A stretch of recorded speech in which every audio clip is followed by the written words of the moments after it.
आगाज़ से ही मौसम के हवाले से हमने बात की थी कि मौसम चेंज होता जा रहा है, कभी सूरज आँखें दिखाना शुरू हो जाता है, तो कभी बारिश बरसना शुरू हो जाती है और बरसात का ही मौसम है, मानसून का आगाज़ हो चुका है। उसमें जहाँ पर मानसून आता है, वहाँ पर कई बीमारियाँ भी अपने साथ लेकर आता है, हैज़ा, डायरिया, फूड पॉइज़निंग, गिरकान, ये तमाम तर जो प्रॉब्लम्स हैं, इनमें इज़ाफ़ा ही होता जाता है और ख़ास करके डायरिया के पेशेंट्स में दिन-ब-दिन इज़ाफ़ा देखने को मिल रहा है। तो इसकी क्या वजूहात हैं, इन मसाइल से किस तरह छुटकारा हासिल किया जा सकता है, किस तरह एहतियाती तदाबीर अपनाकर हम अपने आप को, अपनी सेहत को बेहतर कभी बना क्लोज तो सकते हैं, बैक कर, इस पर आज कभी हम बात लॉन्ग करेंगे। कर, डॉक्टर फराह कुछ सादिक फिक्स ही हमारे ले साथ जा रहे मौजूद हैं है, सारा कुछ। एसोसिएटेड प्रोफेसर ऑफ मेडिसिन है, जनरल हॉस्पिटल से इनका ताल्लुक है। डॉक्टर फराह, आपको वेलकम कहती जाऊँ हमारे पास। कैसी हैं आप?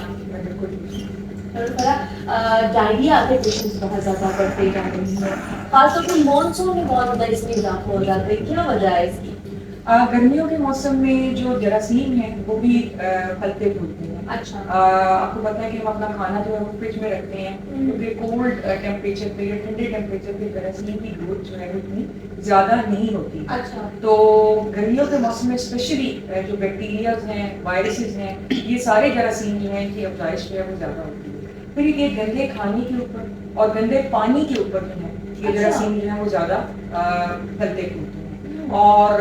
गंदे खाने और गंदे पानी से मेरी मुराद ये है कि ऐसा खाना जो कि काफ़ी दिन पड़ा रहे बगैर फ्रिज के, ठीक है, या फिर खाना गंदे हाथों से बनाया जाए, ठीक है, हाथ धोए ना जाएं और पानी को उबाल के यूज़ ना किया जाए, क्योंकि हमारी जो घर की सप्लाई है पानी की वो भी ये तीनों चीज़ें जो है ये जरासीम जो है उसको फलने फूलने में मदद देती है और जिसकी वजह से पेट की बीमारियां जो हैं वो ज़्यादा जो है वो कॉमन देखी गई हैं। अच्छा, ये ईद के बाद, बड़ी ईद के बाद खास करके कहा जाता है कि हॉस्पिटल्स में डायरिया के पेशेंट्स की जो तादाद है वो ज़्यादा हो जाती है, तो ये गोश्त खाने से भी बहुत ज़्यादा फैलता है ये चीज़? अच्छा, वो जो उसकी वजह है वो है बहुत ज़्यादा खाना। अच्छा। ठीक है, अगर तो वो खाना बहुत ज़्यादा मिकदार में, क्योंकि जो बकरे का गोश्त है या गाय का गोश्त है उसके अंदर चर्बी की मिकदार जो है वो बहुत ज़्यादा होती है एज कम्पेयर टू ये मुर्गी जो हम आम इस्तेमाल करते हैं। अब तो खैर वो भी आम इस्तेमाल नहीं की जा रही है, आपको पता है। मुर्गी का गोश्त जो है वो भी इतना महंगा हो गया कि वो हमारी पहुंच में नहीं है। तो सब्जियां खाने वाले लोग और एकदम से जो है वो उनको अगर गोश्त मिल जाए और वो भी गोश्त जो है वो फुल ऑफ फैट, चर्बी से भरपूर, और वो फिर इस तरह से खाती हैं रज के, और लाहौरी और क्या गुजरांवाले वाले, और मैं तो कहती हूँ ये तसव्वुर लाहौर के बारे में, मैं पूरा पाकिस्तान ही खाने पीने का बहुत शौकीन है। तो हमारी तो तफरीह में अक्सर यही कहते हैं कि हमारी तफरीह चाहे खुशी है तो भी हमने खाना है, गमी है तो भी हमने खाना है। तो जब इतनी मिकदार के अंदर आप वो खाना पकाएंगे, गोश्त बकरे का या गाय का करेंगे और उसके अंदर ऊपर से फिर मजीद घी आप डालेंगे, मतलब मैं तो ये करती हूँ कि ऐसे गोश्त के अंदर मैं ऊपर से कोई वो घी या ऑयल का यूज नहीं करती, क्योंकि अपनी चर्बी इसकी इतनी, आप कभी ये तजर्बा करके खुद भी देखें कि आप उसको प्रेशर कुकर में जिसमें भी आप पका रहे हैं आप उसके अंदर ऑयल ना डालें या घी ना डालें, वो अपना ऑयल इतना छोड़ेगा कि आपकी सोच है। और अगर आप उसको इवन फ्रिज से बाहर रख देते हैं थोड़ी देर बाद वो सालन जो है उसके ऊपर तह जमी हुई होगी चर्बी। तो इतना मिकदार में जब आप खाना खाएंगे तो ऑब्वियसली आपका मैदा, आपकी अंतड़ियां उसको बर्दाश्त नहीं कर सकेंगी। तो उस वजह से बहुत ज्यादा फिर मसालों का बहुत ज्यादा हम लोग शौकीन, मतलब जबान के जायके को हम बहुत ज्यादा तरजीह देते हैं। अब इतना मसाला और उसके साथ फिर कोल्ड ड्रिंक्स, कोक है, 7 अप है, स्प्राइट है, तो ये सारी चीजें तेजाबियत, मैदे की तेजाबियत और ये फूड पॉइजनिंग, ओवर ईटिंग, इसके साथ जो है वो उसका ताल्लुक। और इस ईद के ऊपर तो आपको पता है कि इवन जो लोअर तबके के जो लोग हैं उनको भी गोश्त सम और अदर हमारे अपने मिल जाता है, तो बहुत ज्यादा गोश्त खाया जाता है और उस वजह से हॉस्पिटल्स के अंदर रश ज्यादा है। अच्छा, इसकी क्या साइड एंड सिम्टम्स क्या हो सकती हैं, खास करके डायरिया? अच्छा, डायरिया जो है वो बेसिकली एक अलामत है ना, डायरिया किसी बीमारी की वजह से। अब वो डायरिया जो है वो गैस्ट्रोइंटेराइटिस, गैस्ट्रो आपने सुना होगा नाम। अब वो गैस्ट्रोइंटेराइटिस जो है वो 2 तरह के जरासीम की वजह से हो सकता है। एक जरासीम का नाम बैक्टीरिया, एक का नाम वायरस, ठीक है। तो बैक्टीरिया की वजह से डायरिया हो सकता है। डायरिया का मतलब है आम जुबान में दस्त लगना, यानी पतले पखाने लगना, बार बार बाथरूम में जाना और पानी की तरह का मोशन या पखाना जो है वो आना, उसको डायरिया कहते हैं। तो वो गैस्ट्रोइंटेराइटिस के अंदर डायरिया आपको लग सकता है। हेपेटाइटिस यानी जिसको हम यरकान बोलते हैं, यरकान पीला यरकान भी होता है, काला यरकान, लेकिन आमतौर पर गंदा खाना खाने से पीला यरकान जो है वो देखेंगे, जिसको हेपेटाइटिस ए कहते हैं। उसमें पतले पखाने या डायरिया जो है वो लग सकता है। टाइफाइड का जो बुखार है वो फिर गंदे खाने और गंदे पानी के इस्तेमाल से होता है, उसमें भी डायरिया हो सकता है। इसके अलावा कॉलरा जिसका आपने नाम जी, लिया जी, हैज़ा। उसमें तो इतना शदीद डायरिया होता है कि 20 से 25 स्टूल्स जो हैं वो बंदा पास कर रहा होता है और वो बिल्कुल पानी की तरह सफेद कलर का जो है ना वो उसमें दस्त जो है वो आ रहा होता है। तो इसके साथ दस्त के साथ साथ जो चीजें और भी हो सकती हैं ऐसे मरीज को, उसमें पेट में दर्द, उसमें उल्टियाँ, ओके। जी का मतलाना, ठीक है। बुखार, कमजोरी, चक्कर आना,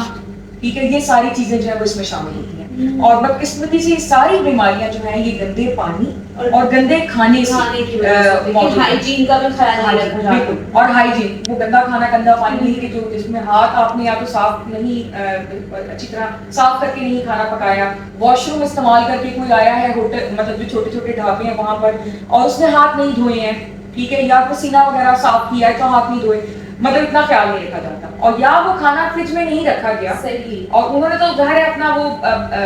बेचना होता है तो वो इतना नहीं, ऑर्डर आपको पता है होम डिलीवरी तो आजकल बड़ी ज्यादा होती है, तो होम डिलीवरी जो अभी कल परसों ही मेरी बेटी ने मंगवाया तो उसका टेस्ट बिल्कुल ठीक था खाने का, और 1-2 घंटे के बाद पता नहीं सेक वगैरह दिलवा के उसने उसको थोड़ा सा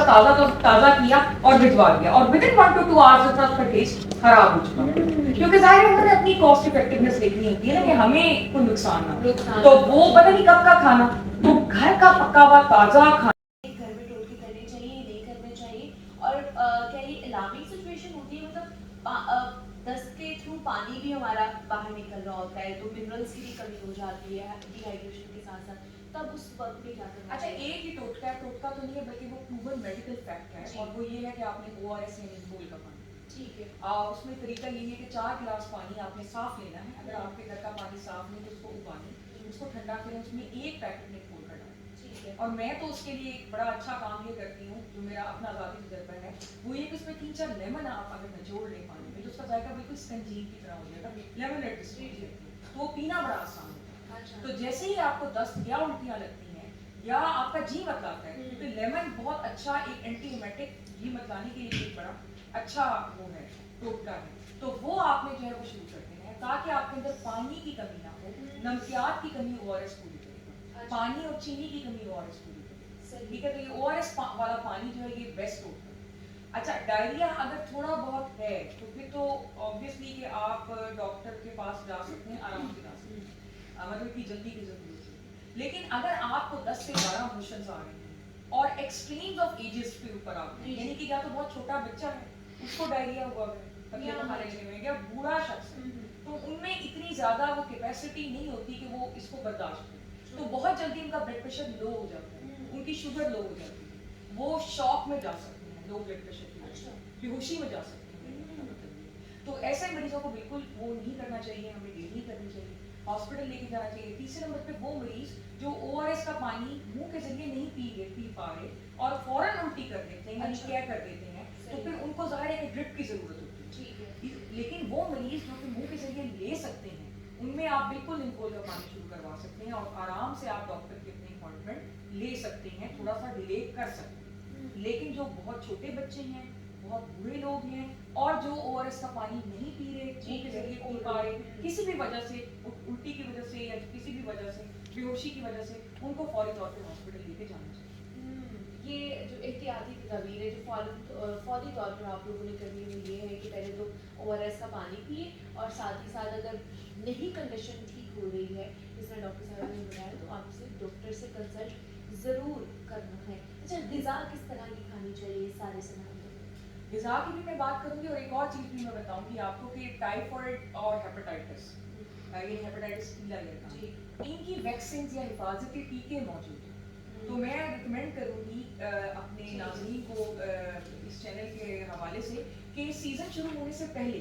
छोटे बच्चों को और जो बूढ़े लोग हैं उनको कम से कम, वैसे तो सारे अगर लगवा सके तो बहुत ही अच्छा है, वो इसका एक शॉट लगवा लें, उससे काफी हद तक जो है आपका हेपेटाइटिस ए है और आपका जो टाइफाइड है और कॉलरा भी, हाँ, इससे आप बच सकते हैं कि अगर आप इसको बर वक्त जो है, लेकिन जो सिंपल गैस्ट्रोएंटेराइटिस है उसके लिए मैं चलिए, मतलब वक्त की थोड़ी सी शॉर्टेज है, लेकिन मेरे ख्याल से हमने बहुत सारी चीजें जो है वो वाइंड अप कर ली। डॉक्टर फराज सादिक हमारे साथ मौजूद थी, बहुत शुक्रिया, मुझे इजाजत दीजिए, अपना ख्याल रखिएगा, अल्लाह हाफ़िज़।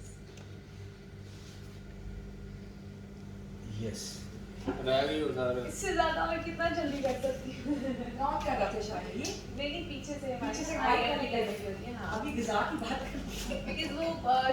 टाइम बिल्कुल